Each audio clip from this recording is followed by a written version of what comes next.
How did Mumbai become rich? Until 1750, Bombay was a group of islands with no greatness. Then something changed with a controversial commodity, drugs, and in particular, opium. The sale of opium is illegal in India today, but that commodity made Bombay rich. In the 1750s, opium was being produced in two parts of India. The first one in Varanasi and Patna on the eastern side of India, the second one in the central region of Malwa, that is today in Madhya Pradesh. Both the regions were ruled by Maharajas, but in 1757 and 64, the British East India Company won a battle that gave them full control of Varanasi and Patna. These two regions became part of the Bengal Presidency. With control of the two regions, a big source of opium was under the control of the East India Company. But East India Company did it differently.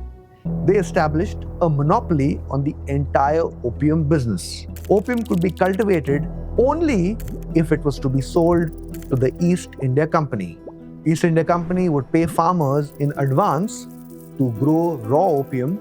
In return, the farmer would supply opium at a fixed price. The raw opium would then be processed in the factories of the British. The finished product would then reach Calcutta, where it would be auctioned to traders and merchants. The East India Company would make a profit of 400 to 500% on the trade.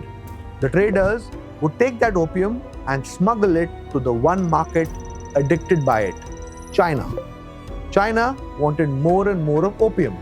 That's where the other opium producing region comes in, Malwa in Madhya Pradesh. It was not under the British rule and thus had no restrictions on opium production. The Bombay merchants stepped into Malwa. Bombay merchants do at Malwa what East India Company does in Varanasi and Patna. They provide money to farmers to grow opium, and money that was double the amount East India Company paid to the farmers. Then the merchants processed the opium and exported it to China from Bombay. China loved the Malwa opium as it was 25 to 30% cheaper than the Bengal opium and more potent than the Bengal opium controlled by the East India Company. The merchants in Bombay had hit a bonanza. Opium prices were high and so was the demand. The biggest merchant became a young man, Jamshid Jejeebhoy. The British were not happy.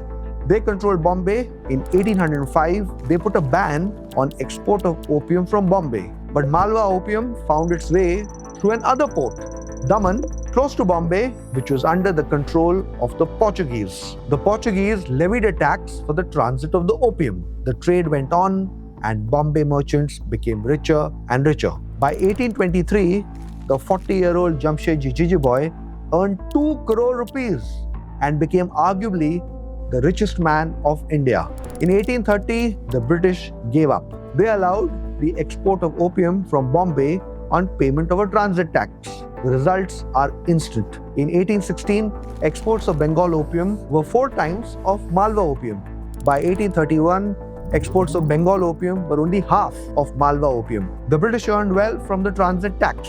It became the second biggest revenue source for them. Around the same time, a new trader enters Bombay, David Sassoon, and he rises fast. Meanwhile, the Chinese are completely addicted to opium. The Chinese government decides to act tough against the export of opiums. They seize an entire Bombay consignment in China. The opium traders complain to the British, and in 1839, the first opium war breaks out between Britain and China. Britain wins the war and extracts major concessions from China. The biggest beneficiary, David Sassoon.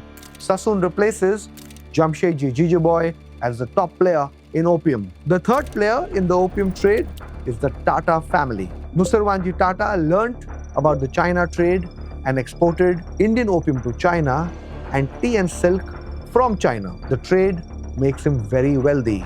Bombay gains as well due to their wealth as well as many other opium trade players. The British use part of the tax revenues for investing in an infrastructure project that reimagined the transportation of goods and people and is today the lifeline of Mumbai, railways. In 1853, the first train is inaugurated from South Bombay to Thane. Meanwhile, Jejeebhoy's family funded the construction of the Mahim Causeway in 1841. That connected Bandra to the rest of Bombay. The family helped set up the JJ Hospital in 1845. They even funded the oldest art institution of India in 1857, the JJ School of Art. He thereafter invested in an industry that defined Bombay for the next 100 years, cotton, where he held 13 directorships. But the key player in cotton were the Sassoon family. They deployed the opium money into cotton. They took the trade further by building Sassoon Dock in 1875, the first wet dock of Bombay. That helped grow the cotton industry. In 1925, they were the single biggest mill owners in the city with 14 textile mills. And Bombay was the cotton capital of India. Like Sassoon, the Tata family also moved away from opium into the cotton business. They set up the business in the 1870s. They then built Taj Mahal Hotel in 1903 and the Tata Airlines in 1932. In a way, railways, docks, airlines across Bombay had one starting point: opium, because that's what made Bombay rich.